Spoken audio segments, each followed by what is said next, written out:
les antipodes.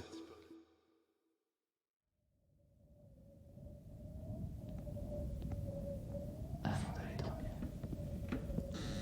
Des histoires horrifiques racontées par Yop et Indigo.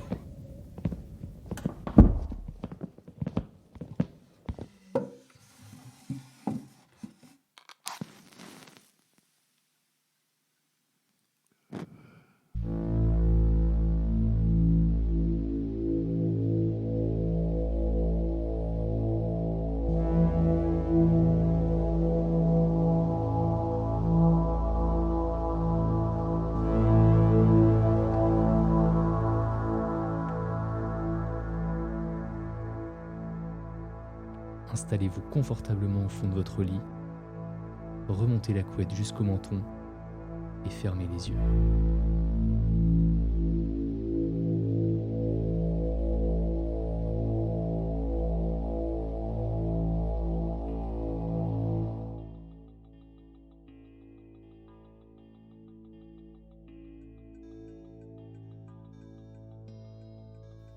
La maison est en feu.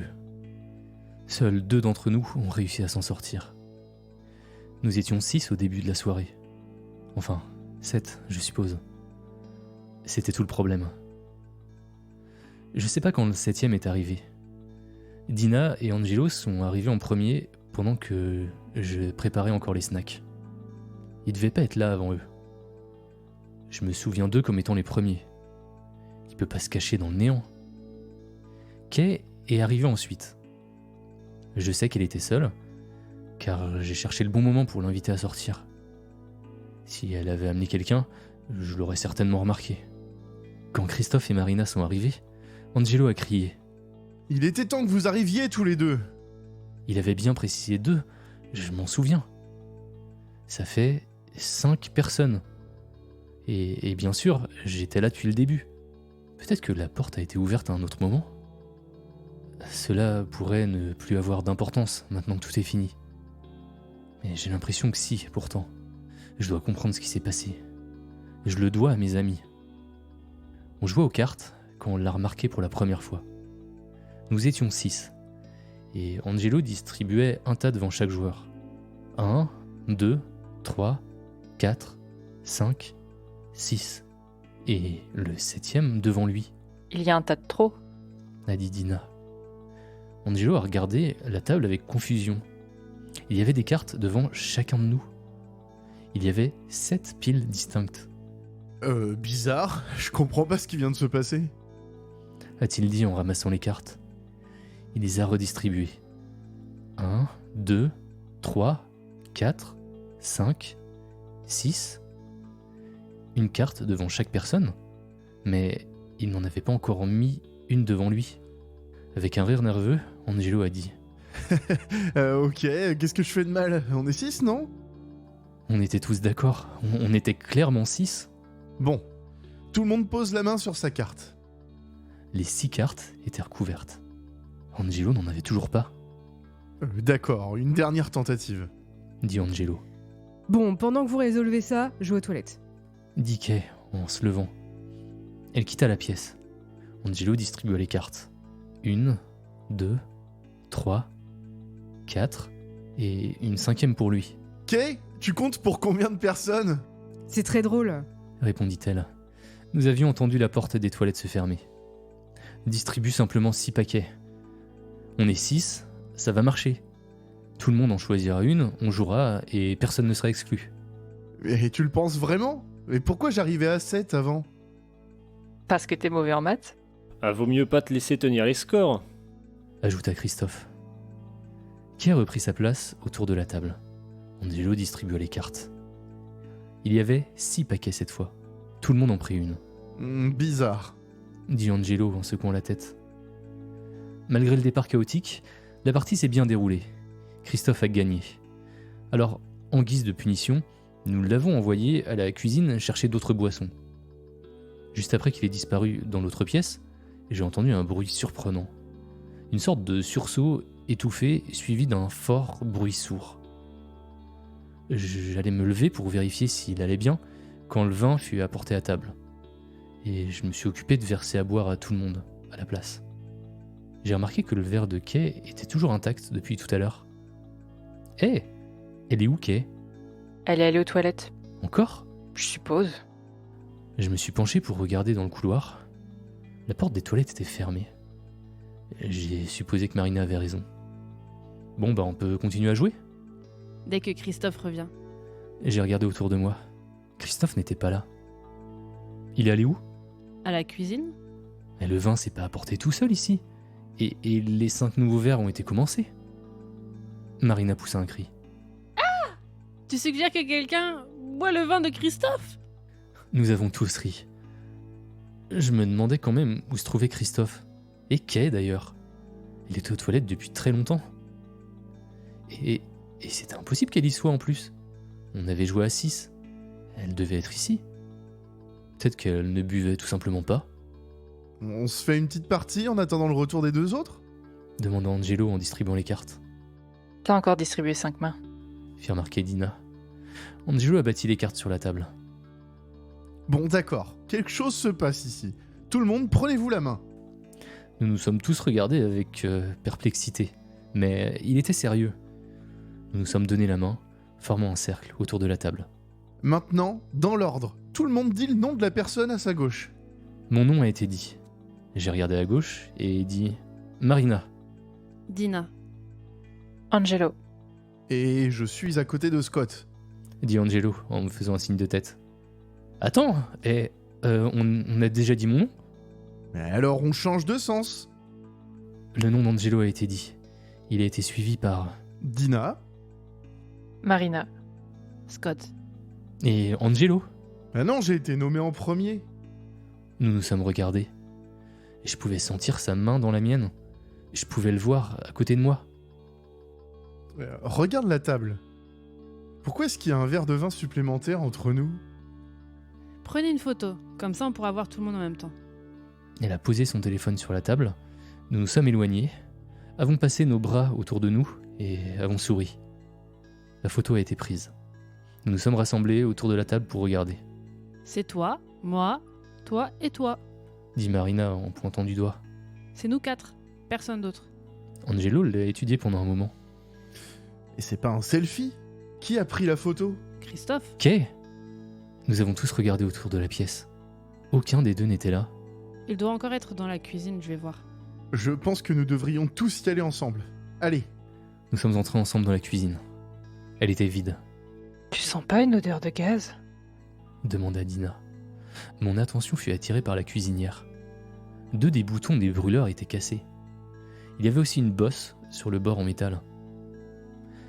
Christophe a dû faire tomber quelque chose sur la cuisinière, dis-je en me dirigeant vers elle pour essayer de couper le gaz. Sympa de sa part, il aurait au moins pu venir me le dire. Les boutons étaient tellement cassés que j'arrivais pas à les tourner. Le gaz commençait à me donner mal à la tête. J'ai alors agrippé la cuisinière pour la tirer du mur et fermer la conduite de gaz derrière, mais elle était étonnamment lourde. Est-ce que j'ai laissé quelque chose à l'intérieur? J'ai demandé en ouvrant la porte du four. Le corps de Christophe était entassé à l'intérieur. Les membres pliés et repliés pour qu'il puisse tenir. Une horrible flaque de sang remplissait le fond du four, remuant de manière inquiétante à cause de mes tentatives de déplacer l'appareil. Il semblait provenir de sa tête, qui avait été violemment écrasée. Ses yeux sortaient de leurs orbites, me fixant. J'ai crié, bien sûr, nous avons tous crié. Je me suis retourné pour fuir, pour trouver une arme, peut-être pour simplement ne plus le voir. Puis, ce fut au tour de Dina de mourir. Sa gorge a été coupée en 2. C'était pas le cas quelques secondes auparavant quand je me suis retourné. Puis, c'est arrivé. C'est simplement arrivé, comme si quelqu'un d'invisible lui avait tranché la gorge. Ses mains se sont précipitées pour essayer de retenir son cou. Mais il était bien trop tard pour retenir quoi que ce soit. Elle s'est effondrée à genoux. Ses yeux étaient retenus en arrière pendant qu'elle mourait. Là, maintenant, debout, et tournée vers nous pour que nous puissions tous voir la panique et le désespoir dans ses yeux. Nous nous sommes tous figés pendant une seconde. Angelo a bougé le premier, plongeant vers elle. Mais au moment où il l'a enlacée, elle s'affaissait déjà partie. Il a crié, Un hurlement cru de rage et de douleur. Après un moment, il a transformé son cri en parole. Où est-il? Qu'est-ce qui a fait ça? J'ai attrapé un couteau et je me suis posté dans un coin, regardant frénétiquement autour de moi. Marina avait disparu. J'espérais qu'elle avait fui. Je n'aimais pas ne pas le savoir. Il a été ici toute la nuit, parmi nous, jouant avec nous. Et où est Kay? Elle a été où toute la soirée? Les toilettes, j'ai pensé. Mais j'ai ensuite repensé au corps mutilé de Christophe dans le four, et je savais que je ne voulais pas ouvrir la porte pour vérifier. Angelo continua son discours enragé, sa voix se brisant dans sa fureur. On ne peut pas le voir, on peut pas le connaître. Toi et moi on pensait qu'on se tenait la main alors qu'il était entre nous. Tout ça c'est un jeu pour lui. Et on connaît pas les règles du jeu. On peut même pas voir l'échiquier. On doit sortir, Angelo. C'est pas sûr ici. Même sans ça, la cuisinière fuit toujours du gaz. C'est vrai. Dit-il. Et sa voix devint soudainement étrangement calme. Et tu sais, le gaz, c'est un moyen très efficace de se débarrasser de quelque chose qu'on ne peut pas voir. Tu fais quoi, Angelo? Il fouilla dans sa poche et sortit un briquet. La porte de derrière est juste là, Scott. Cours et referme-la derrière toi. Ne t'arrête pas de courir une fois dehors. Angelo! Je suis désolé pour ta maison, Scott. Cours!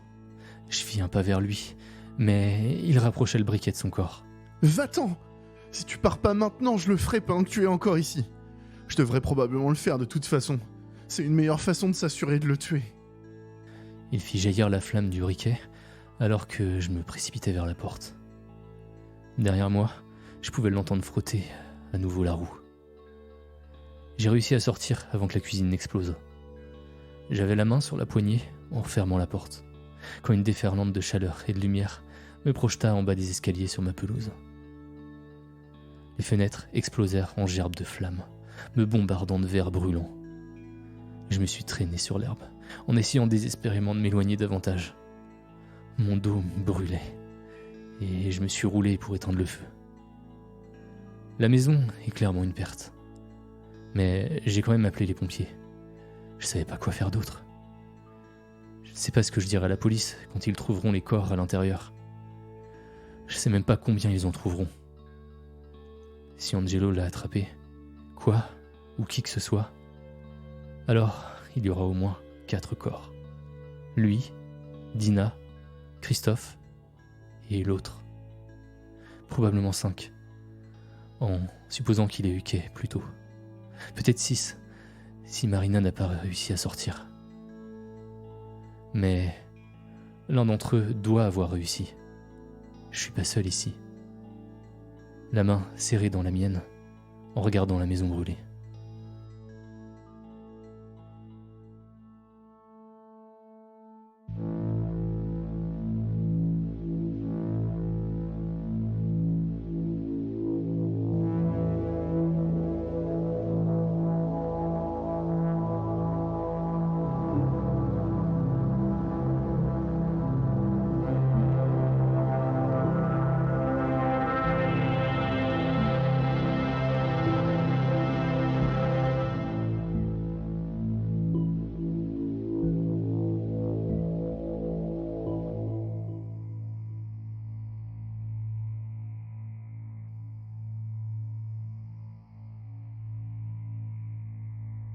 Je suis sûre que vous connaissez toutes ces fameuses histoires d'horreur inspirées de faits réels.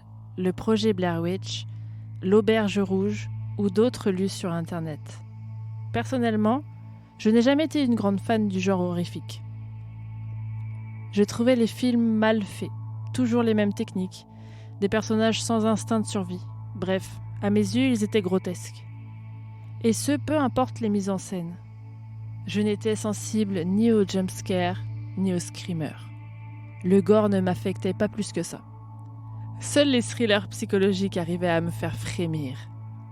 Et pourtant, chaque année pour Halloween, mes amis me traînaient dans des soirées où ils jouaient à se faire peur tout en vidant des bouteilles. Ils se moquaient souvent de moi, car j'avais un esprit plus cartésien qu'eux.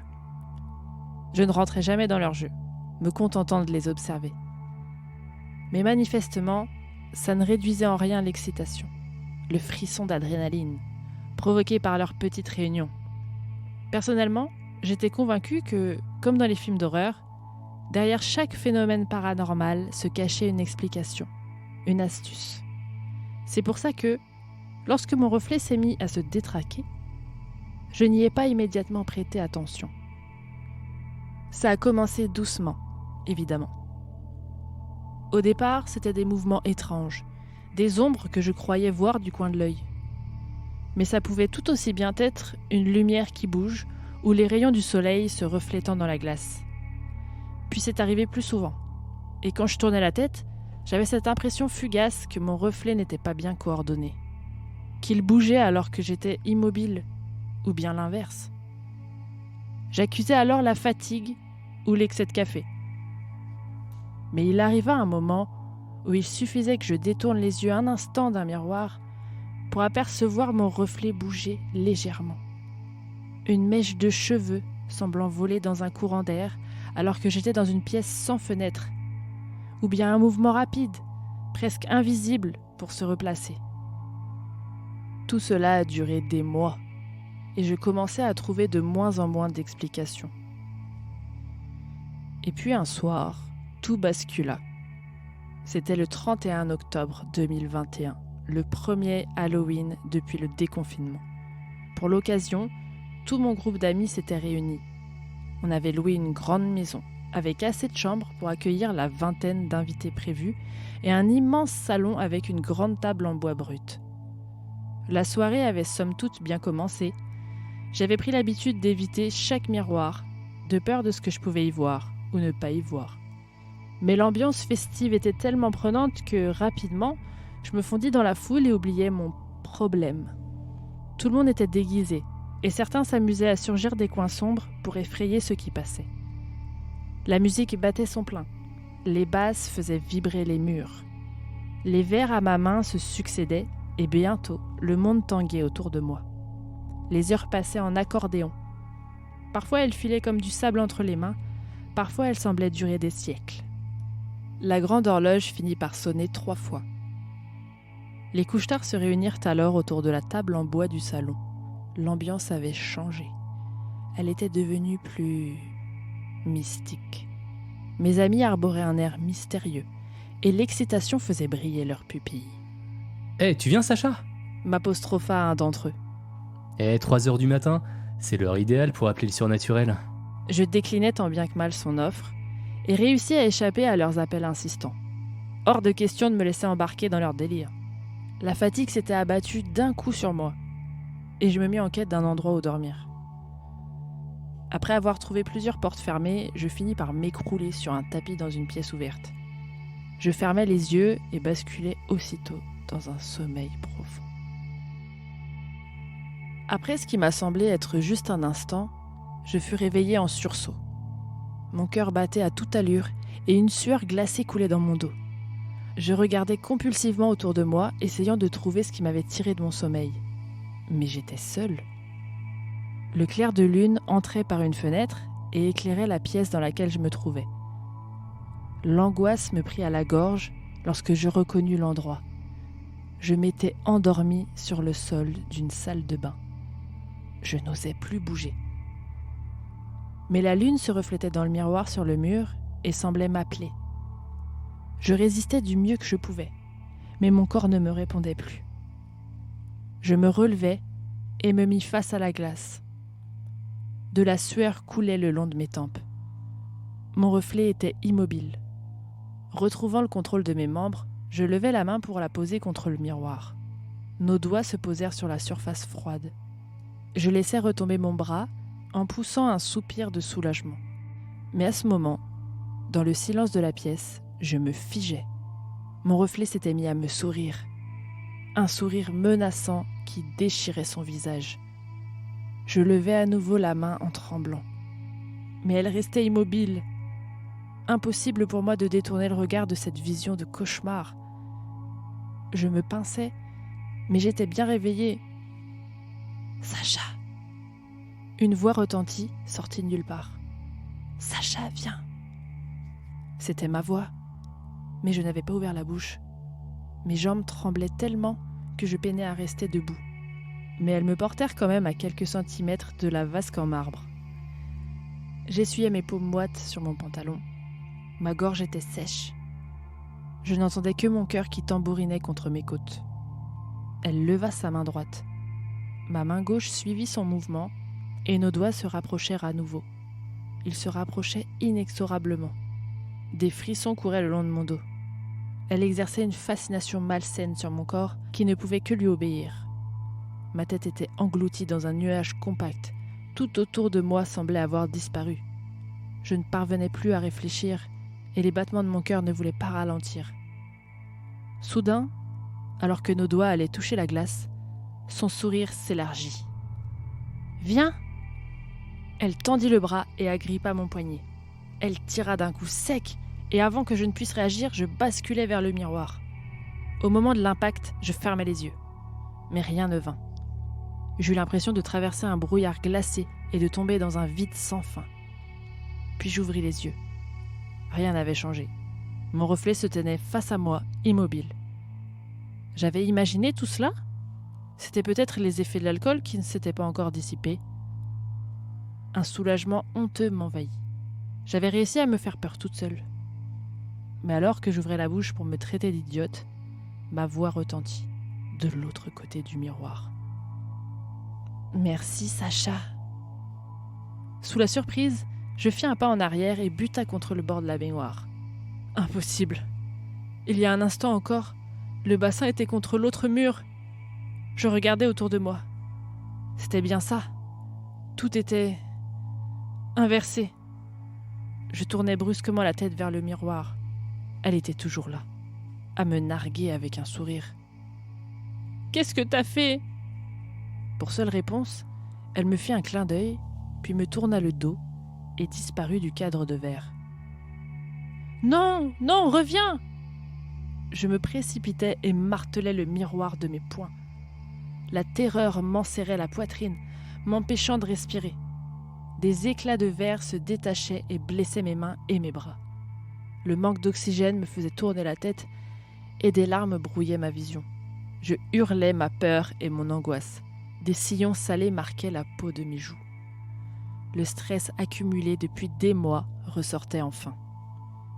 Je finis par me laisser tomber sur le sol. Je pris mon crâne entre mes mains et restai là, prostré pendant un temps inconnu. Les larmes s'étaient taries, ma respiration suffocante aussi. Je n'arrivais pas à comprendre ce qui venait de se passer. Tout était arrivé si vite, et aucun des événements n'avait de sens. Tout mon monde s'était écroulé en un instant. Tout ce que j'avais rejeté en bloc s'était avéré vrai. Le paranormal existait bel et bien. J'avais traversé le miroir. Qu'est-ce qui se passait de l'autre côté ? Pourrais-je un jour y revenir ? Il planait dans la pièce un voile mélancolique qui me recouvrait peu à peu. Je n'avais plus la force de me lever. Je n'avais plus la volonté de me battre contre cette situation. Je l'avais acceptée assez facilement. Peut-être que ces mois passés à fuir les miroirs, à accorder du crédit à cette conjoncture, avaient ouvert une fenêtre sur autre chose, sur un monde dont je refusais l'existence jusqu'à présent. Mais y avait-il seulement une vie possible ici ? Prise d'une inspiration soudaine, je me relevai. Peut-être que je pouvais trouver quelqu'un, dehors, qui saurait m'aider. Je traversai rapidement la pièce et me retrouvai face à la porte. En voulant l'ouvrir, ma main saisit le vide. Ah oui, c'est vrai, le monde était inversé. Je saisis la poignée à gauche et ouvris la porte. Je me figeai sur le seuil. Non. Tout, mais pas ça. Derrière le panneau en bois, il n'y avait rien. Le néant. La pièce flottait dans le vide. Il n'y avait aucun monde derrière le miroir. Juste ce lieu maudit. Seul. J'étais seul au monde, sans aucune chance de m'enfuir d'ici, sans aucun espoir auquel me raccrocher. Ma gorge se serra, mais je n'avais plus de larmes. Je refermai lentement le battant. En me tournant, je m'aperçus que la pièce avait changé. C'était maintenant une chambre. Ma chambre. Mon ancienne chambre. Et elle était là. Elle tenait entre ses mains une feuille de papier où étaient inscrits quelques mots. En me rapprochant, je parvins à les lire à travers les fissures. Tu te plais ici ? Laisse-moi sortir, par pitié !» Ma voix se brisa. Elle écrivit un instant et se remit face à moi. « À mon tour de m'amuser. Mais tu pourras toujours regarder par cette fenêtre pour voir le monde avancer sans toi. Ne t'inquiète pas. Tu ne vieilliras pas ici. » « Je dois rester ici pour l'éternité ?» Elle hocha la tête avec un sourire en coin. Si seulement elle pouvait remballer cet air moqueur, si seulement je pouvais lui effacer moi-même. Je me mis à donner de grands coups dans le miroir. Je ne veux pas rester ici. Je ne pourrais pas y rester sans devenir folle, sans devenir comme elle. Hors de question. Du sang coulait de mes mains. J'avisai soudainement un éclat de verre plus épais que les autres sur le sol. Je levai les yeux vers le miroir. Elle me regardait toujours avec ce même sourire insupportable. Elle portait mes habits, mes chaussures, dormait dans mon lit pendant que j'étais coincée ici. Je me baissai et pris avec précaution le morceau de verre. Je passai mon doigt sur l'arête, tranchante, parfaite. Elle tapota la glace pour attirer mon attention. Elle avait maintenant un air inquiet sur le visage. Moi, je n'avais jamais été aussi confiante, aussi sereine. Je retroussai lentement ma manche gauche. Je tendis ma paume vers le plafond. Elle tapait plus frénétiquement contre le miroir, la panique et la colère déformant ses traits. Je mis l'éclat contre la peau fragile de mon poignet. J'appuyai légèrement. Cela suffit à faire perler une goutte de sang. À présent, elle frappait à grands coups le miroir, sans que cela n'ait un quelconque effet. Il semblait qu'elle ne pût le traverser que dans un sens. La colère avait disparu de ses yeux, mais la panique l'avait remplacée. J'enfonçai la pointe coupante sous ma peau. Je fis glisser le verre le long de mon poignet. 1 fois, 2 fois, 3 fois. Le sang coulait de plus en plus sur le parquet. Une fleur pourpre grandissait à mes pieds. Ma vision s'embruma. Je sentais que je faiblissais de plus en plus. Des vertiges me prenaient. Mes jambes ne me portaient plus. Je sentais la vie s'écouler par mon poignet ouvert. Mais cette fois, c'est moi qui souriais.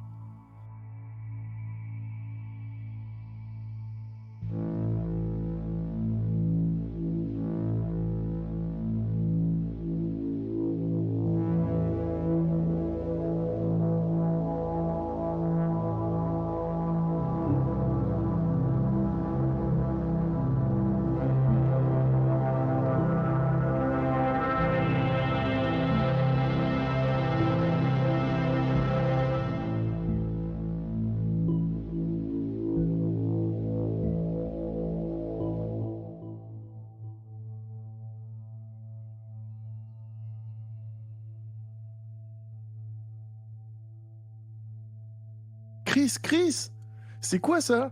Marcus, mon petit frère, criait depuis la cuisine, essayant d'attirer mon attention. Roulant des yeux, j'arrêtai de frotter la baignoire et m'adossai contre le mur. « Mais qu'est-ce que tu veux encore ?» j'ai répondu agacé. C'était les vacances d'été, et comme nos parents travaillaient tous les deux à plein temps et que nous habitions au milieu de nulle part, ils avaient décidé que c'était une excellente journée pour que Marcus et moi nettoyions toute la maison de fond en comble. Vous savez, comme nous n'avions rien de mieux à faire. Viens voir ça. Et pas de gros mots, sinon je le dis à maman. Soupirant bruyamment d'agacement, je me suis levé et j'ai quitté la salle de bain. En marchant dans le couloir en direction de la cuisine, je pensais à tout le nettoyage qu'il nous restait à faire. Chaque pas que je faisais augmentait mon irritation envers Marcus pour avoir gaspillé notre temps avec quelque chose qui n'avait probablement aucune importance. À 9 ans, il avait tendance à se distraire pendant que nous faisions les corvées. C'était pas la première fois qu'il interrompait mon nettoyage de la journée pour me montrer un insecte mort ou un gros mouton de poussière. Mais comme j'étais de quelques années son aîné, 3 ans pour être exact, il m'appelait souvent pour que je jette des choses qu'il trouvait dégoûtantes. Je suppose que c'était mon devoir en tant que grand frère de veiller sur lui à ses yeux.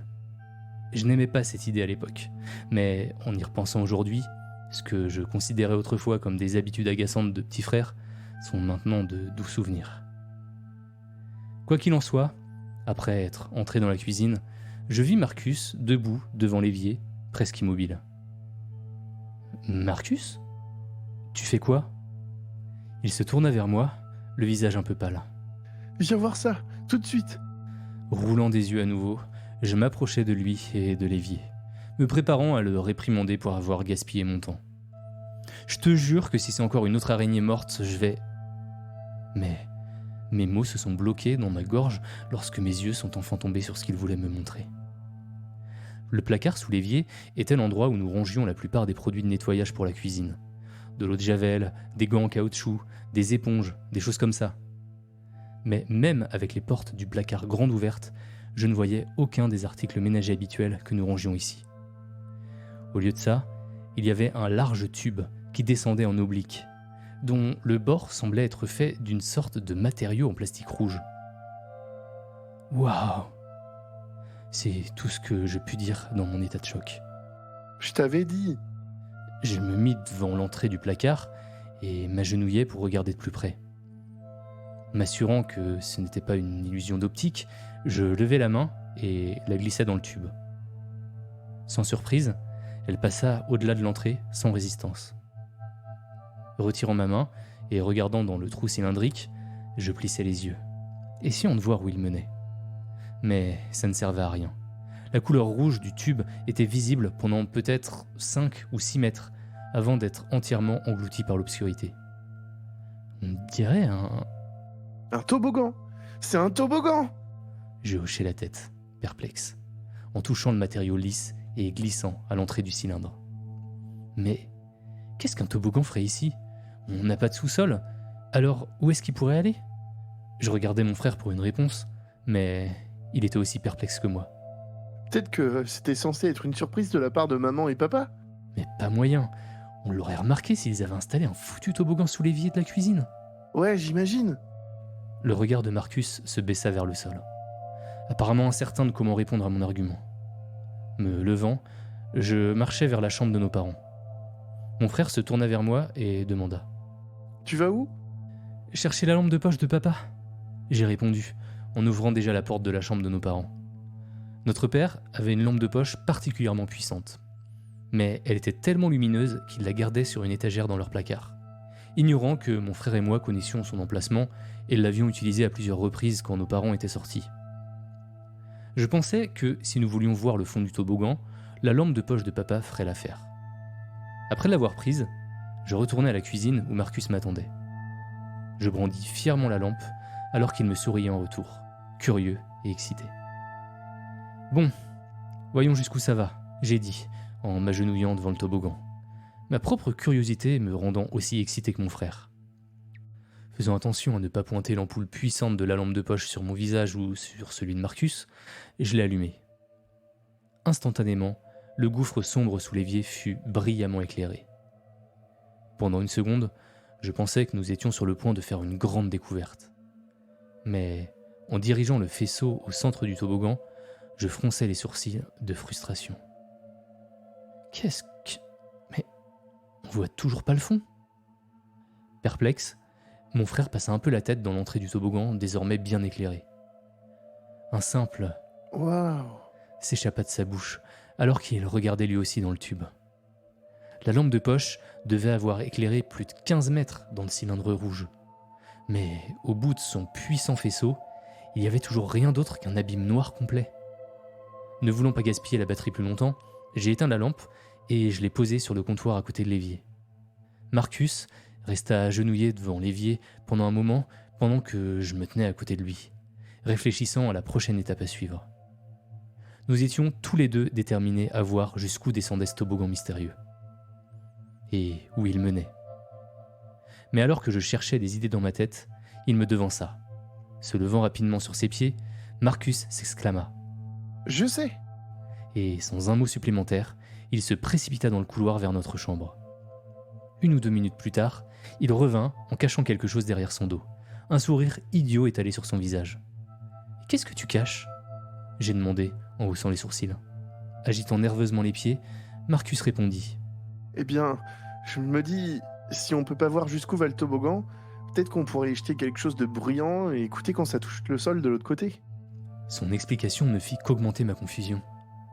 Qu'est-ce que tu as appris qui serait assez bruyant ? Ricanant comme un idiot, Marcus se déplaça autour de moi en direction de l'évier de la cuisine, évitant manifestement ma question. Eh bien, c'est... De plus en plus agacé, je saisis son bras et tentai de lui arracher ce qu'il cachait derrière son dos pour voir ce qu'il avait. « Mais dis-moi juste ce que t'as pris !» J'ai sifflé entre mes dents serrées en luttant avec lui. Mais c'est rien! Cria-t-il en retour, en se débattant contre moi.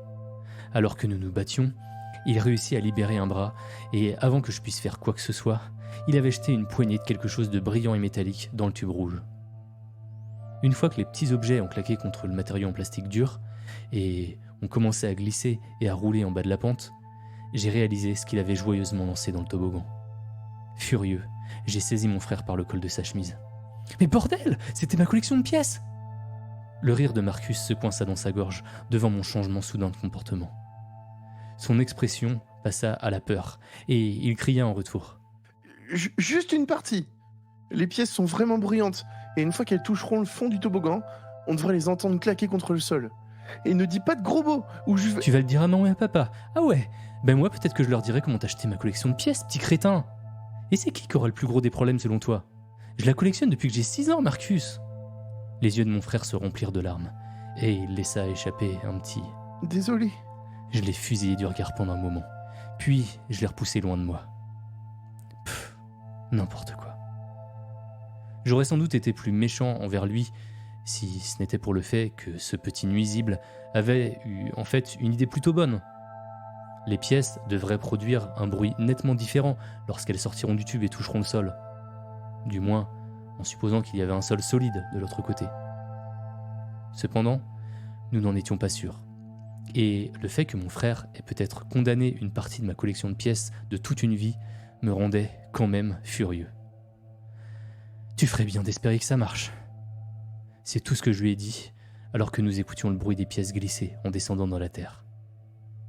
Le bruit a résonné pendant un bon moment, peut-être une demi-minute ou plus. Mais à chaque seconde, elle semblait de plus en plus éloignée, jusqu'à ce que nous n'entendions plus rien du tout. Malgré ma colère d'avoir perdu une partie de ma précieuse collection, ma confusion surpassait ma frustration. Comment ? C'est tout ce que j'ai pu dire, tellement j'étais choqué. Marcus, lui aussi, semblait perplexe, en se relevant de l'endroit où je l'avais poussé un instant plus tôt. Il me regarda avec un mélange de culpabilité et d'inquiétude. Chris, je suis désolé. Le voir verser quelques larmes ne fit qu'augmenter mon irritation. Sans rien dire, je quittai la cuisine et me dirigeai vers le cellier. La combinaison de colère et de confusion à propos de la situation a obscurci mon bon sens. Mais j'avais maintenant un plan pour récupérer mes pièces et découvrir ce qui se trouvait au fond de ce fichu toboggan. Quelques minutes se sont écoulées avant que je ne revienne là où mon frère se tenait toujours. L'air coupable, alors qu'il regardait craintivement le toboggan. En détournant son attention vers moi, il vit ce que je portais et, une nouvelle fois, la confusion se répandit sur son visage. Qu'est-ce que c'est? Une corde. Je sais que c'est une corde, mais elle sert à quoi?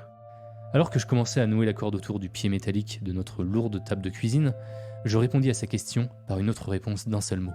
« Toi !» Marcus me lança un regard noir, ne comprenant manifestement pas ce que je voulais dire. Alors, une fois le nœud terminé, je lui ai expliqué mon plan. « C'est la corde de 30 mètres de papa. Puisque tu as trouvé que c'était une excellente idée de jeter ma collection de pièces dans le toboggan, tu vas aller la récupérer. » Son expression se changea en une expression d'horreur, et il rétorqua. « Non, hors de question, je vais pas faire ça. Je vais pas... » Oh, si, tu vas le faire, Marcus. C'est ce que tu mérites. Il se mit à pleurer un peu et à secouer la tête rapidement, poussant un soupir exaspéré d'irritation pendant que j'essayais de le raisonner. « Mec, arrête de faire le bébé. Tu veux savoir jusqu'où il va le toboggan, non ?» Il acquiesça, les larmes et la morve commençant à couler sur son visage. « Détends-toi, et je vais attacher la corde autour de la taille et la tenir d'ici. Tu tomberas pas. T'auras presque 30 mètres de corde. Il n'y a aucun moyen que ça aille plus loin que ça.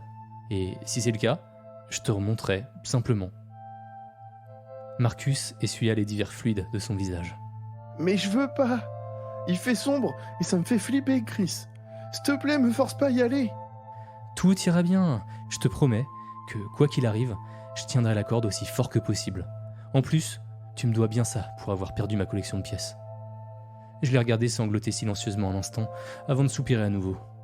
Attrapant ses épaules et me penchant à son niveau, j'ai essayé de le rassurer. Allez, Marcus, imagine que t'es un explorateur. Tu vas dans un endroit mystérieux et tu ramènes un trésor. Il m'a violemment repoussé et a crié. J'ai pas 5 ans, putain, Chris! Le fusillant du regard, j'ai crié en retour. Ok, t'as peut-être pas 5 ans, mais t'agis comme si tu les avais. Il était évident, à la manière dont son visage s'est déformé, que mes paroles l'avaient blessé. Et j'ai continué quand même. T'es qu'une mauviette. Tu veux pas te descendre le toboggan parce que t'es un petit bébé qui a besoin qu'on lui tienne la main tout le temps. Comment tu veux que les gens te respectent si t'es même pas capable de descendre un putain de toboggan tout seul? Pendant un instant, Marcus semblait être sur le point de pleurer à nouveau. Et un sentiment de culpabilité accablant m'a envahi. Je n'avais jamais parlé à mon frère de cette façon auparavant. Bien sûr, on s'entendait pas toujours parfaitement, mais il était quand même mon petit frère, et je l'aimais. Le taquiner de temps en temps, c'était une chose, mais j'ai commencé à réaliser que j'étais allé trop loin. J'ai ouvert la bouche pour m'excuser, mais avant que je puisse le faire, Marcus a saisi la corde de ma main et a commencé à l'attacher autour de sa taille. Le regardant avec surprise, j'ai simplement demandé « Marcus ?» La ferme, Chris. Je vais le faire, ok? La honte m'a envahi et j'ai réalisé à ce moment à quel point je voulais annuler toute cette histoire. Mais avec le courage nouvellement trouvé de Marcus, j'ai senti que ça ne ferait qu'empirer les choses que d'arrêter maintenant. Ok, laisse-moi faire le nœud pour toi. Non, je l'ai déjà fait. Et t'es nul pour faire des nœuds de toute façon. J'ai ri et j'ai décidé de le laisser avoir ce point, vu comment je l'avais traité plus tôt. Une fois que la corde était solidement attachée autour de sa taille, Marcus a pris la lampe torche de papa et s'est agenouillé devant l'entrée du toboggan menaçant, le dos tourné vers lui. Me sentant un peu fier de lui, je l'ai encouragé. « Allez mec, tu gères !» Il a levé les yeux au ciel et a dit « Bah ouais. Ensuite, il a commencé à reculer lentement dans le toboggan.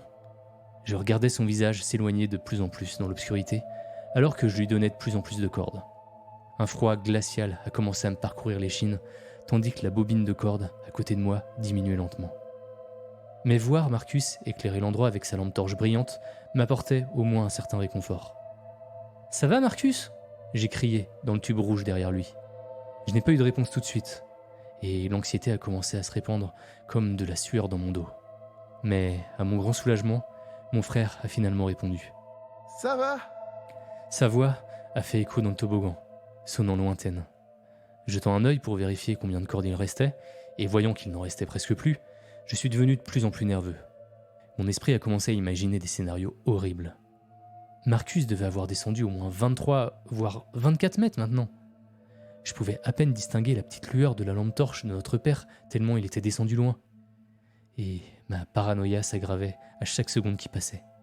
Finalement, je n'en pouvais plus, et j'ai appelé Marcus une fois de plus. « Hé, Marcus, je pense que tu devrais remonter maintenant. Il y a presque plus de cordes. » Quoi? Marcus a crié en retour, sonnant plus loin que jamais. « J'ai dit, c'est le moment d'annuler la mission. Je te remonte, maintenant. » Non, attends! Il a crié, pratiquement de l'autre côté de la planète. Je crois que je vois presque le fond.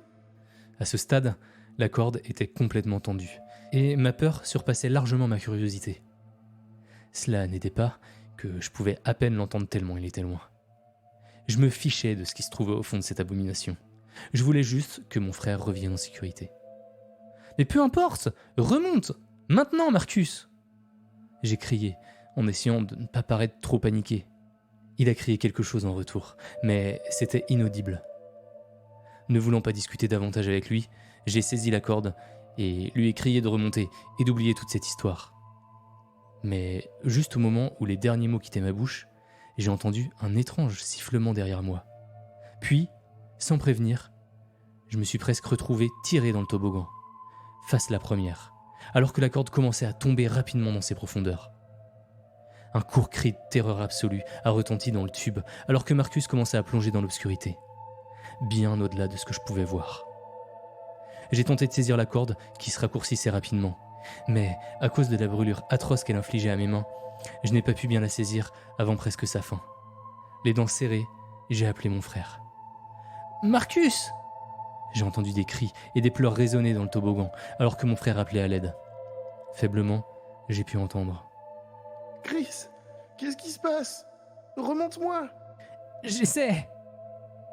Mes jambes étaient tendues alors que je m'appuyais contre l'entrée du toboggan avec toute la force que je pouvais rassembler.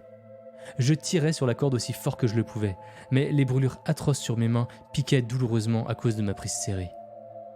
On pouvait entendre d'autres cris et supplications faibles de Marcus alors qu'il se débattait dans le toboggan. Je pouvais presque sentir son désespoir remonter à travers la corde alors qu'il essayait de grimper dans ce tube sombre. Mais après ce qui m'a semblé être une éternité, j'ai senti la corde glisser lentement à travers mes mains, maintenant en sueur. « Marcus, dépêche-toi !» j'ai crié en désespoir de cause, mes joues brûlant de larmes mélangées de douleur et de terreur. « Chris !» C'est le seul mot que j'ai pu distinguer parmi les sons autrement inaudibles qui montaient dans le toboggan. À chaque seconde qui passait, je sentais la corde glisser de plus en plus et ma poigne de plus en plus faible. La douleur de mes brûlures était insupportable et mes muscles me faisaient terriblement mal. Mais je refusais d'abandonner. Tout cela était de ma faute et je ne supportais pas l'idée que mon frère chute dans ce toboggan apparemment sans fin à cause de moi. Cela dit, à chaque seconde qui passait, la douleur s'intensifiait et ma détermination s'affaiblissait. À ce stade, tellement de cordes avaient glissé de ma prise sanglante qu'il n'en restait plus que quelques centimètres. Enfin, l'expression terrifiée de mon frère est devenue visible dans l'obscurité. Il était presque remonté maintenant. « Chris !» Il sanglotait, alors que ses mains tenaient la corde et que ses jambes se débattaient, cherchant à se cramponner contre le plastique lisse et glissant à l'intérieur du toboggan. « Marcus !» j'ai crié en retour, la douleur dans mes mains atteignant un niveau insupportable, alors que je faisais de mon mieux pour tenir bon. Marcus continuait de se diriger vers moi, sanglotant de manière incontrôlable. Ses mouvements paniqués rendaient encore plus difficile de maintenir ma prise sur le dernier centimètre de corde. « Ne lâche pas !» Je lâcherai pas. Il était presque en haut, et je n'allais pas le laisser tomber maintenant. Du moins, c'est ce que je me répétais. Cette déclaration se répétait dans mon esprit comme un mantra. Mais, juste alors qu'il s'approchait de moi, peut-être à environ 3 mètres, j'ai soudainement commencé à ressentir une augmentation de poids sur la corde. Au début, je pensais que c'était simplement parce que mon corps faiblissait. Mais quand j'ai regardé à travers ma vision floue, la corde supplémentaire qui aurait dû pendre lâchement derrière Marcus, j'ai vu qu'elle était maintenant tendue. C'était comme si elle était accrochée à quelque chose dans le toboggan, ou qu'elle était tirée par quelque chose. La panique s'est emparée de moi alors que je suppliais Marcus de se dépêcher. Mais après une autre seconde, j'ai senti une forte traction contre les quelques centimètres de corde qui me restaient. Bien que cela ne m'ait pas fait lâcher immédiatement, cela a fait trébucher Marcus dans le toboggan. Et le choc qui a résonné sur les quelques centimètres de corde restant entre nous a suffi à faire glisser le dernier bout hors de ma prise, maintenant imbibé de sang. Le cri le plus horrible et le plus déchirant a retenti dans le toboggan, alors que je regardais le visage terrifié de mon frère s'estomper dans l'obscurité. Un cri brisé de ma propre gorge sanglotante a trouvé son chemin. « Marcus !» C'est tout ce que j'ai pu dire, en écoutant ces cris terribles s'éloigner de plus en plus dans les entrailles de l'horrible tube rouge. Je suis resté là, en silence, stupéfait, jusqu'à ce que je ne puisse plus entendre aucun son provenant du toboggan. Puis, reprenant mes esprits, je suis allé décrocher le téléphone du mur et j'ai appelé mon père. J'ai essayé d'expliquer, dans des sanglots paniqués et confus, ce qui s'était passé, alors que mon pauvre père faisait de son mieux pour comprendre mes mots. Il ne cessait de demander où était Marcus, mais il comprenait pas ce que je voulais dire quand je disais « Il est tombé dans le toboggan ». Je suis revenu dans la cuisine, le téléphone encore en main, essayant désespérément de faire comprendre la situation à mon père. Mais quand j'ai remis les pieds devant l'évier, les mots se sont coincés dans ma gorge et j'ai failli m'étouffer. Sous l'évier, il n'y avait plus le toboggan rouge éclatant. À la place, il y avait le meuble habituel, rempli d'un assortiment banal de produits de nettoyage. Je suis resté là, incapable de comprendre ce que je voyais, pendant que mon père criait à l'autre bout du téléphone pour avoir une explication. Incapable de lui répondre, j'ai entendu, après un silence de ma part, sa voix paniquée crier « Je rentre à la maison » et la ligne a coupé. Quand il est arrivé, environ 20 minutes plus tard, il m'a trouvé au même endroit, les yeux écarquillés, fixant le meuble sous l'évier, rempli de terreur et de confusion. Il a saisi mes épaules et a exigé de savoir où était mon frère. Mais quand je n'ai pas répondu, son air en colère s'est effondré en désespoir et il a commencé à me supplier de lui dire où était Marcus. Mon père n'était pas le genre d'homme à montrer beaucoup d'émotions au-delà de la colère, mais quelque chose dans sa voix inquiète et effrayée a fait monter les larmes à mes yeux. Je n'ai pas trouvé les mots pour expliquer les circonstances qui ont mené à son retour anticipé. Je n'ai pas pu former une explication cohérente de ce qui est arrivé à son plus jeune fils. Alors, à la place, j'ai simplement pointé du doigt le meuble sous l'évier de la cuisine. Cette pâle tentative de répondre à la question « Où est Marcus ?», n'a pas été bien accueillie par mon père. Et bien que je ne sache pas s'il en avait l'intention, sa colère et sa panique l'ont emporté. Il a giflé fort mon visage plein de morve et est parti fouiller la maison. Je suis resté collé à l'endroit devant l'évier, en écoutant mon père retourner la maison, appelant mon frère. Quelques instants plus tard, il est passé en courant devant moi vers la porte arrière et a continué à appeler Marcus dans le jardin. J'avais envie de le suivre, de lui dire qu'il ne trouverait pas Marcus là-bas, de lui répéter que mon frère était tombé dans le toboggan. Mais la brûlure sur ma genou m'a convaincu que ce serait une mauvaise idée. Après avoir cherché un peu plus longtemps, mon père est finalement revenu à la porte arrière et s'est précipité vers le téléphone. Il l'a ramassé du sol où je l'avais laissé tomber, m'ignorant complètement, et a appelé la police. Quand ils sont arrivés, ils ont fouillé les lieux plus minutieusement à la recherche de mon frère, explorant chaque recoin de la maison, en vain. Mon père a cependant remarqué que sa lampe de poche et sa corde manquaient. Et c'est alors qu'il est venu vers moi et a encore une fois supplié des réponses. Quand il a commencé à devenir hystérique, un policier l'a écarté et a dit qu'il me parlerait. Ils m'ont assis à la table de la salle à manger et m'ont interrogé. Au début, j'étais bien sûr hésitant. Mon père ne m'avait pas cru à propos du toboggan, alors pourquoi ce serait le cas avec eux ? Mais après quelques encouragements, ils ont réussi à me convaincre de raconter toute l'histoire. Quand j'ai fini de la raconter, ils m'ont simplement regardé. Même mon cerveau de 12 ans a pu voir clairement que les regards qu'ils me lançaient étaient accusateurs. Ils ont essayé de tisser une histoire selon laquelle mon frère avait pris ma collection de pièces de monnaie et que j'étais devenu assez en colère pour voler la corde de mon père et l'attacher dans la forêt quelque part pour qu'il meure. Ils ont exigé que je leur dise où il était. Mais bien sûr, je le savais pas. En conséquence de mon histoire et de la disparition de la corde, de la lampe de poche et de la collection de pièces de monnaie, j'ai été détenu pour suspicion d'enlèvement de mon frère. Et une vaste recherche a été lancée dans la forêt entourant notre maison. Quand il n'y a pas eu de corps retrouvé, la police a décidé qu'il n'avait pas assez de preuves pour me garder. Et j'ai été relâché, sous la garde de mes parents.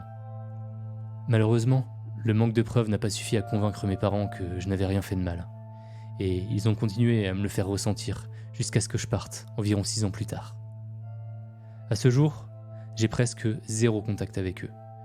Et je sais que c'est parce qu'ils pensent toujours que j'ai quelque chose à voir avec la disparition de Marcus. Je les ai détestés pendant longtemps. Mais maintenant que j'approche de la trentaine et que j'ai des enfants à moi, je pense comprendre pourquoi ils me blâment.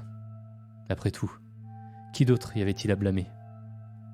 Mon frère manque toujours, et même moi, je me blâme pour ça. Je n'aurais pas dû le faire descendre dans ce maudit toboggan. Nous aurions dû simplement le laisser tranquille et attendre que nos parents rentrent à la maison. Ou même simplement ignorer nos corvées et aller jouer dehors. Mais je peux pas changer le passé. Tout ce que je peux faire, c'est regarder vers l'avenir.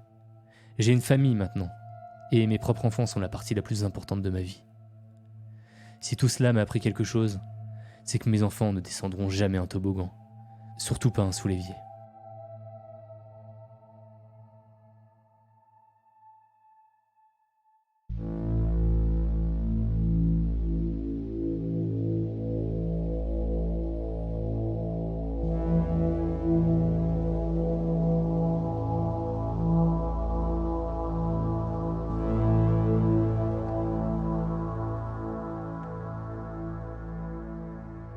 Et bonsoir. Bonsoir.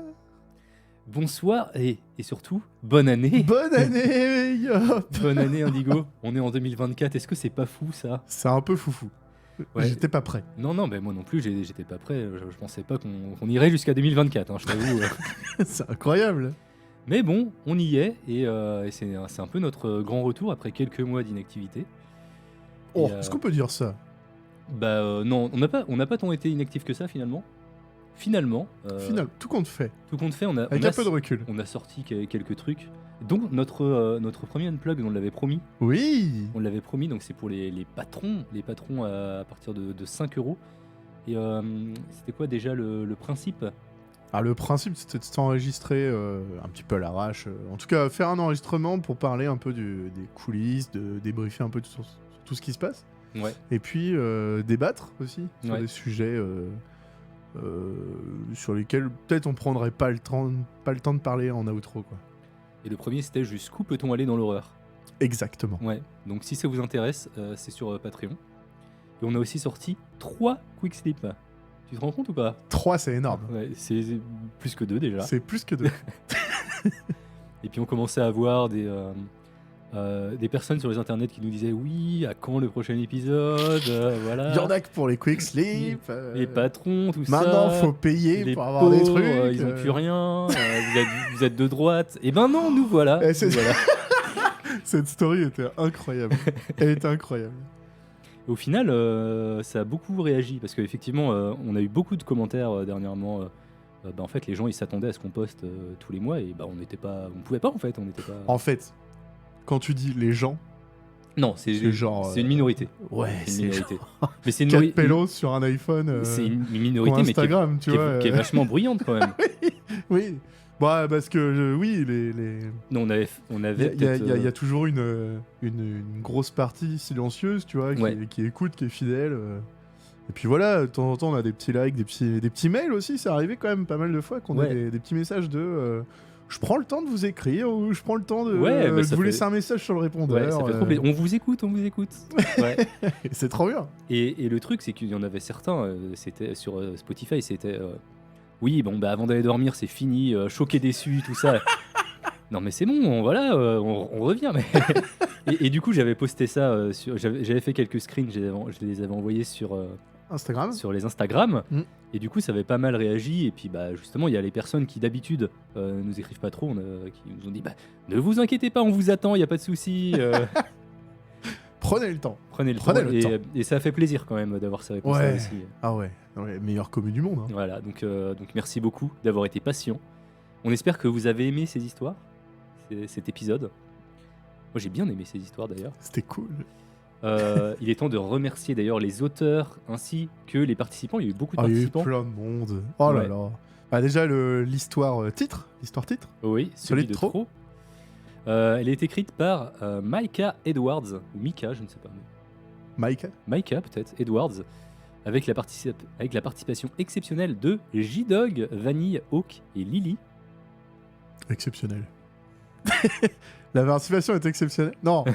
La prestation est Ah exceptionnelle. bah oui, La clairement. participation l'est beaucoup moins quand même. C'est les habitués quand même. Oui, bah oui, c'est clair. On avait l'histoire Elle qui a été écrite par Fanny, qui est une Adados, qui Ouais. nous l'a envoyée par mail. Qui nous l'a envoyé il y a très très longtemps et je voudrais m'excuser pour ce long délai, ça fait peut-être 1 an, facile. Mais Oui, bon. je cherchais la bonne narratrice, voilà. Et c'était Vanny, donc merci Vanny. Merci Fanny.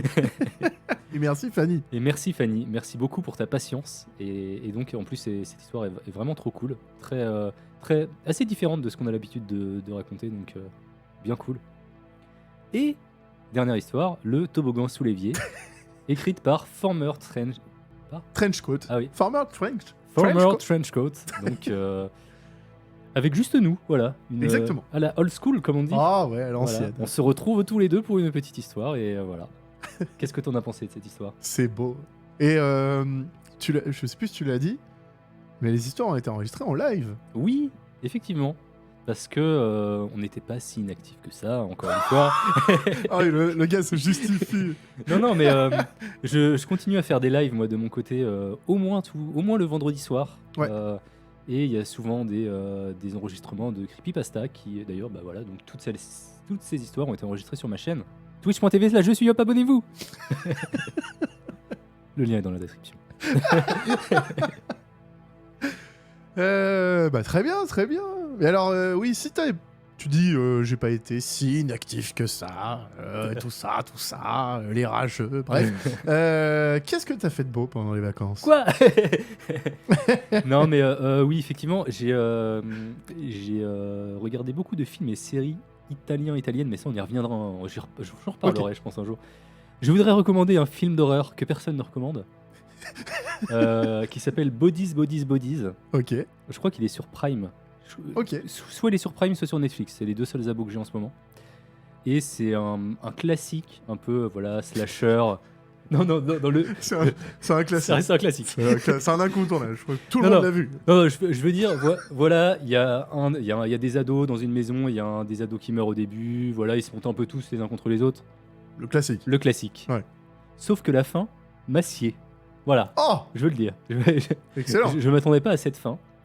Donc le film en lui-même, il est pas ouf, tu vois, mais la fin vaut le coup. Donc en fait, il faut le regarder rien que pour cette fin. Ça, c'est beau. Voilà. C'est intéressant parce qu'il y a plein de films où la fin est à chier, mais comme il nous tient en haleine jusqu'au bout, Ouais. j'ai tendance à le conseiller parce que voilà, ça, c'est cool comme expérience. Mais quand c'est l'inverse, où genre tu dis, oh, c'est Ouais. bon, je vais sur mon téléphone, là, je me fais chier. C'était un petit peu ça, je t'avoue. Et juste le moment de la fin, tu fais ah ouais, ok, J'étais un d'accord. peu sur le cul à la fin. En fait, je m'y attendais pas. Voilà, je m'y attendais vraiment pas. Et ça fait assez plaisir. Excellent. Donc, et toi, t'as fait des trucs pendant tes vacances? J'ai joué à Avatar Frontiers of Pandora sur PS5 Ah, donc tu es la seule personne ayant acheté ce jeu en. en physique. Non, mais Non. tout court. J'ai pas l'impression. J'ai l'impression que personne n'en parle de ce jeu. Je crois que Dan, là, Ah, mais Dan, il achète tout. ouais, c'est vrai que Dan, il joue quand même à Il doit tous avoir, les il jeux doit qui avoir sortent. beaucoup de temps. C'est vrai, Dan. Un jour, on ferait l'intervention pendant. Dan, faut qu'on parle. Dis un jeu, tu l'as. Ouais, bah, c'est sûr, c'est sûr. Tu l'as. Et je l'ai eu à Noël, Ok, figure-toi. ok, très bien. Et super. Ouais. J'ai retrouvé l'ambiance des films. Tu vois, quand quand tu regardes les Avatars, bon, le scénario, c'est toujours. Voilà, Ouais, moi, j'ai moi, j'ai- revu, mais. J'avais regardé que le premier, puis ça m'a pas. En fait, tout le monde était en mode ah, c'est une claque. C'était à l'époque, hein, c'était Ouais, genre, on était en ouais, 2012, un truc comme ça, 2013, j'en sais rien. Mais tout le monde en parlait de ouf. Ouais, j'ai acheté une télé 1080p pour le regarder. Une télé 3D. Oui, c'est vrai, c'est Ouais, vrai, il y avait les télé 3D. 3D qui commençaient. Mais du coup, non, mais du coup, j'avais été un petit peu déçu et c'était un peu trop moralisateur, je trouvais, tu vois. Oui, bah oui. Et, Ça a été souvent pointé du doigt au niveau du scénario. Mm. Par contre, l'univers était dingue. Ouais. Et le fait de se balader dans cet univers. Se retrouver dedans. Il y a vraiment Ouais. deux mondes entre le côté quand il fait jour et quand il fait nuit. Ouais. Ils avaient pas mal exploité ça dans le film, tu sais, ça prend une tournure différente la nuit avec les bêtes qui rôdent quoi, dans la forêt. Et puis déjà le côté hyper lumineux, tu sais, les plantes qui réagissent et tout là. J'entendais. Moi, j'écoute quelques podcasts de jeux vidéo. Et donc, ils en ont parlé. Et ça parlait beaucoup de Far Cry avec un skin avatar. Complètement. Alors, c'est Et genre- littéralement Genre, ça. t'as des guns, quoi. T'as un. Bah, il y a des guns. Bah, pas quand t'es un avatar.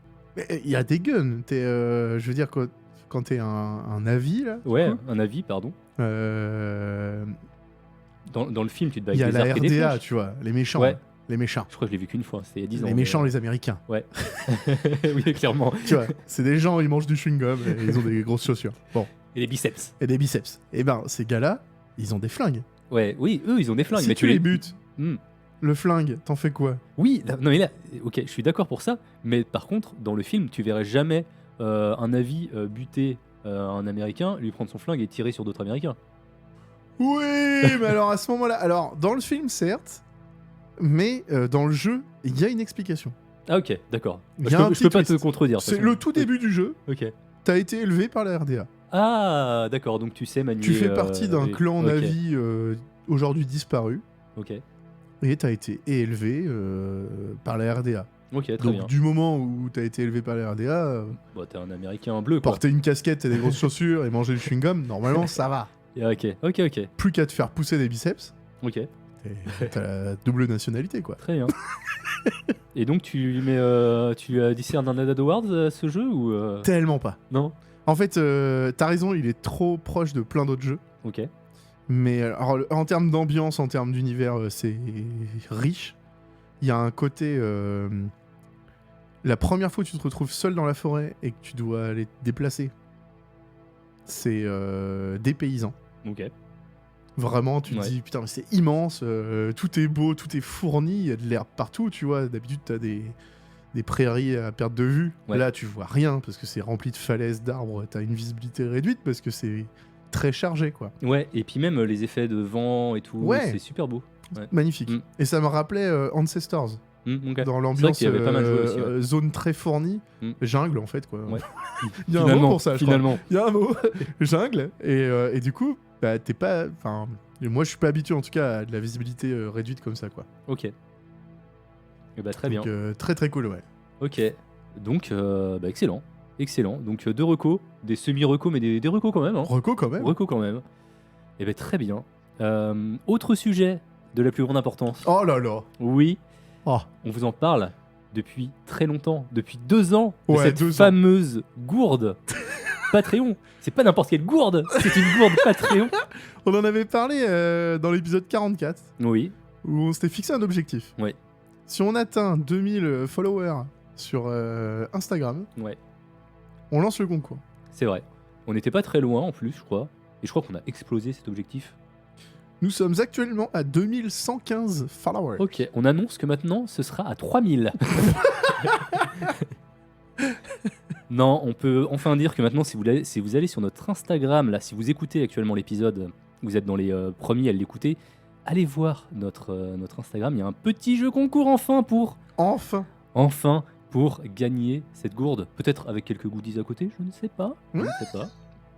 Sûrement. Donc, comment faut-il faire, Indigo, pour gagner cette gourde? Alors, vous avez déjà fait des concours Insta? Oui. On rajoutera des oui en post-prod. Non. Bon, le coup classique, abonnez-vous, likez le post dédié, commentez. Ah, attention, là ça devient technique. Oui, attention. Commentez le post avec le mot de l'année 2024, Attention. Hein. qui n'est nul autre que Champ-Max. Champ-Max. Vous pouvez mettre autre chose dans votre commentaire, vous n'êtes pas obligé de mettre juste Champ-Max. Oui. Genre, ce concours est Champ-Max, c'est le meilleur concours du monde, et ben, ça passe aussi. C'est vrai. Voilà. Je tiens à remercier d'ailleurs les Adados qui ont proposé Champ-Max sur le Discord comme mot de l'année. C'est adopté. Ouais, il y avait Koulaga aussi, mais je suis plus Champ-Max, ça fait un peu stylax, tu vois. Stylax, Champ-Max, Voilà, il y a un c'est- truc. ça- Il y a un on truc. re- on Il y a eu revient- débat quand même, mais On revient à nos Champ-Max, débuts, voilà. Quand même. Donc Champ-Max, je trouve que c'est parfait, ça fait un peu années 90. Mais en fait, il est passé. Champ-Max, il est dead comme mot. Ah oui, bah, clairement. Et c'est trop bien, j'ai Clairement. utilisé du coup. Alors, si vous êtes podcasteur et que vous nous écoutez aussi, n'hésitez pas dans vos productions voilà, à l'utiliser pour cette année. C'est validé. Voilà. C'est validé. Coup de tampon, les antipodes. On en parlait tout à l'heure. Petit point Patreon. Petit point. Oui, on s'est dit. Gros point. Ouais, il s'est passé pas mal de choses. On a dit, on a fait un unplug, on a fait 3 quick slip. Ouais. Pour qui? Pour des patrons. Oh là là là, Oui. et pas qu'un peu. On a eu 37 nouveaux patrons. Ouais, un 37. nombre indécent. Mm. Ça fait longtemps qu'on n'a pas remercié les patrons. Ouais, donc très longtemps. Donc forcément, il y a plein de gens à remercier, mais effectivement, on n'a pas pu vous remercier pendant de nombreux mois. Notamment le dernier épisode, bon, on n'a pas pu, on était en live, voilà. Au Paris Podcast Festival, ouais. Voilà, on n'a pas Ouais. pu le faire, donc c'est depuis cet été finalement, donc ça fait 37 personnes à remercier. Pas mal. Ouais, c'est français. Donc, donc je te laisse les remercier. Mais écoute, c'est Indigo. parti. Un grand merci à Ludéric. J'espère que tu vas bien. Non, ça va être long, attends. un merci à Chloé, à Claire Marcel, à Michaud, à Enzo Guyet, à Sedmen, à Fury Nocturne, Oui. à Babou Barlou, à Noah, à 33 Malo, Carl-Antoine Savoie, Charlène Buchot, Mathilde Gallois, Tête d'Abriou, Némombe, Ah bah oui, bien Némombe. sûr. Némombe qui avait envoyé son histoire, la cigarette noire. Et bien justement qu'on a lu au dernier épisode, ouais. Exactement. William Desmas, Yaya, Ben the Brainiac. Oh, c'est stylé. Viva le Noir, Luigi, ah oui, trop bien.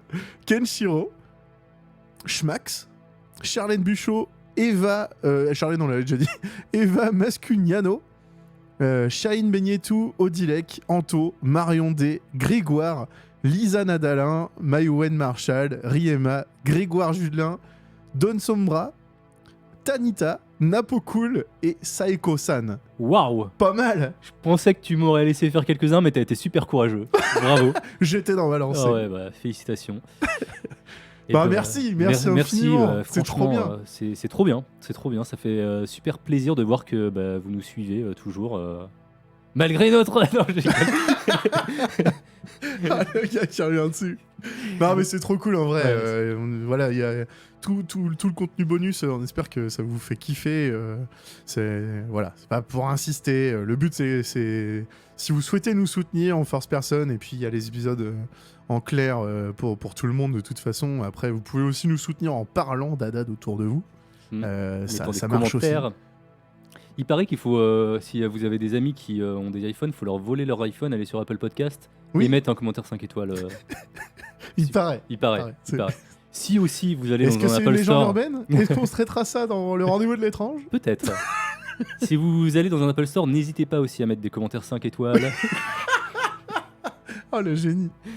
Il y a plein de choses à faire pour nous faire connaître. Vous n'êtes pas obligé de vous abonner sur Patreon, mais il y a toujours quelque chose à faire, quoi. Voilà. Oui. Ça ne manque pas. Sur ce, est-ce qu'on va s'arrêter là? On est sur une longue, Oui. sur une longue outro. Je pense qu'on peut dire qu'on se retrouve le mois prochain Exactement. pour le prochain épisode. On va quand même pas vous Oui. laisser sans une petite histoire. Vous connaissez la tradition. Oui, une petite histoire bonus écrite par Star Wars Fan 1979. Voilà. Incroyable pseudo. Et avec Avec Dan. avec Dan. Avec Dan dedans. Ouais, Il y a du Dan. Il y a du Dan en dedans, ouais. Donc merci Dan aussi. Des gros bisous. Salut. Bonne écoute. À bientôt.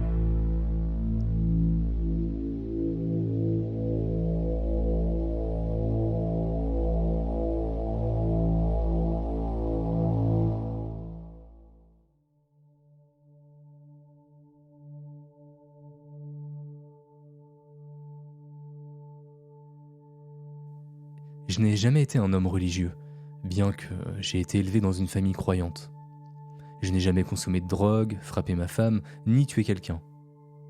La plupart des gens m'auraient décrit comme un être humain décent.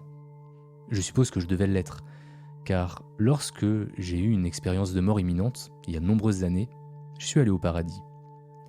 Et ce n'est pas un endroit où je veux retourner. C'était il y a environ 30 ans.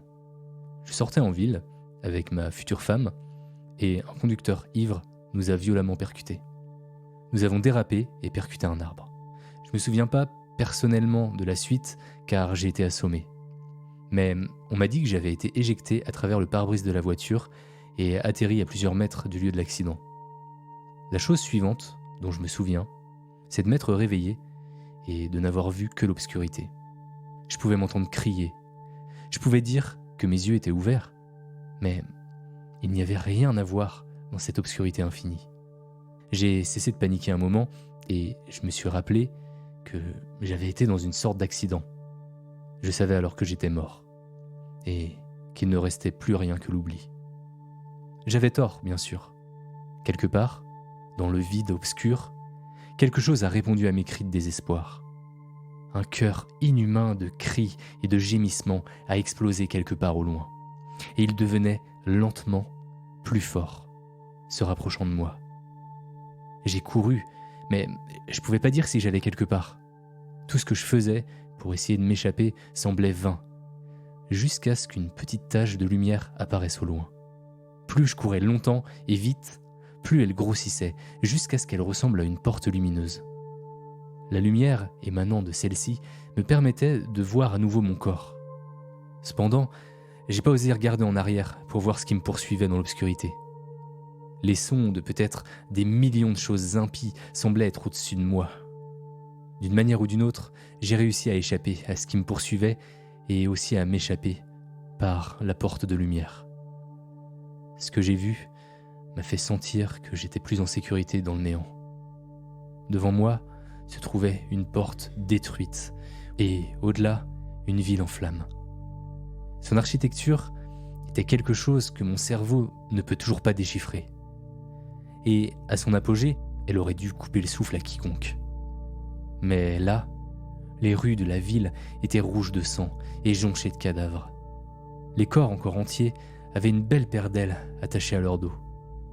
Il était évident, pour moi maintenant, malgré mon incrédulité, que j'étais au paradis et que quelque chose avait horriblement mal tourné.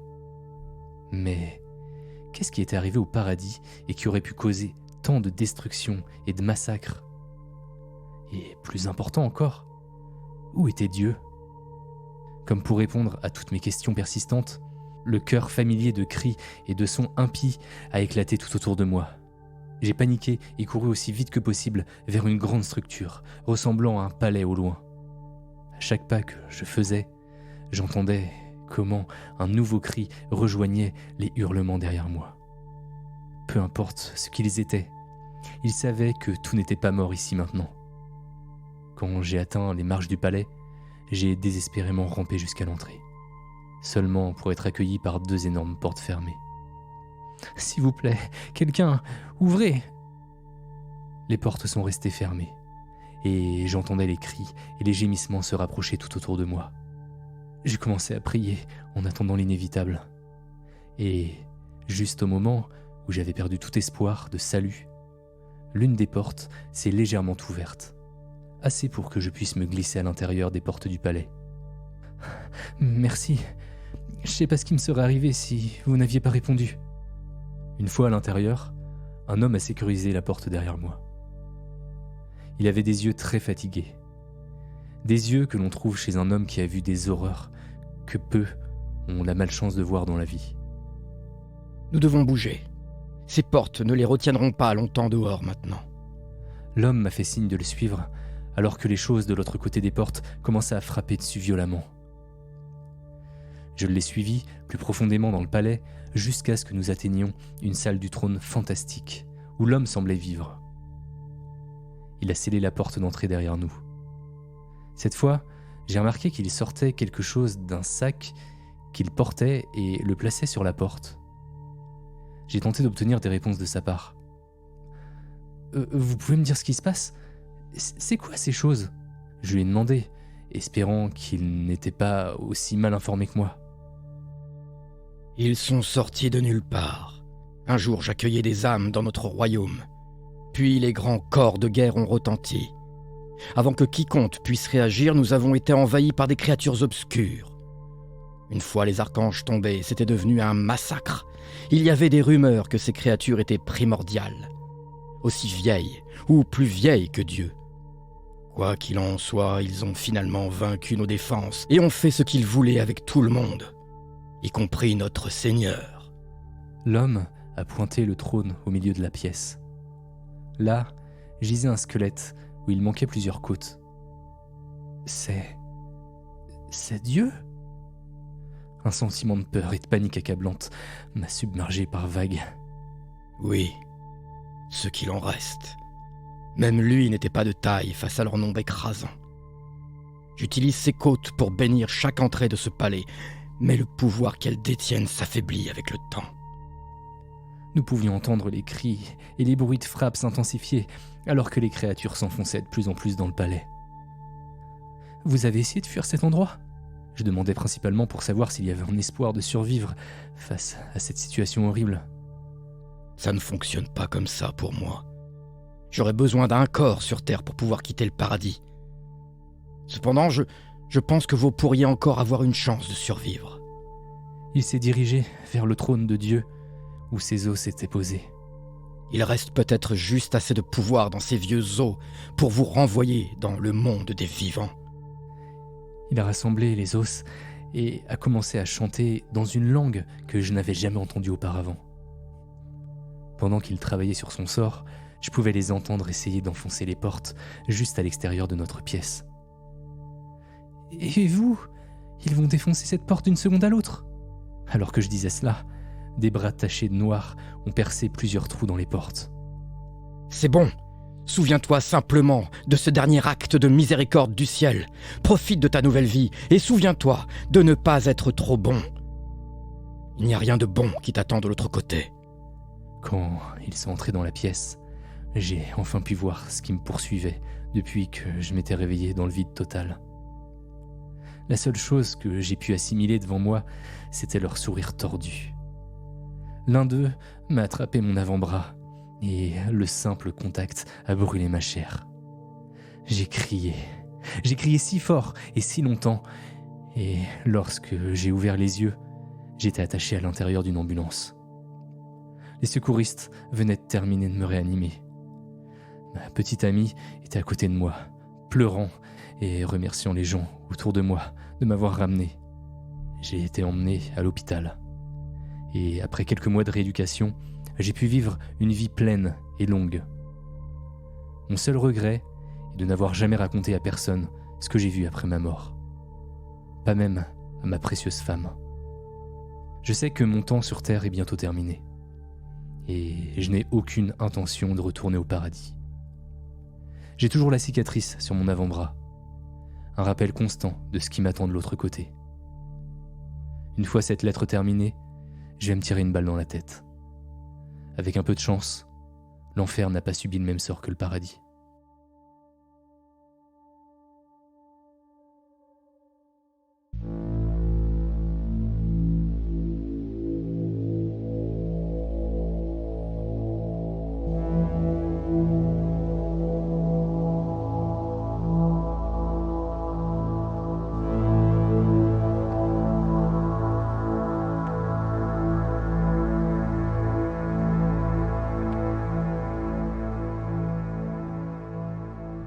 Il est maintenant temps de trouver le sommeil.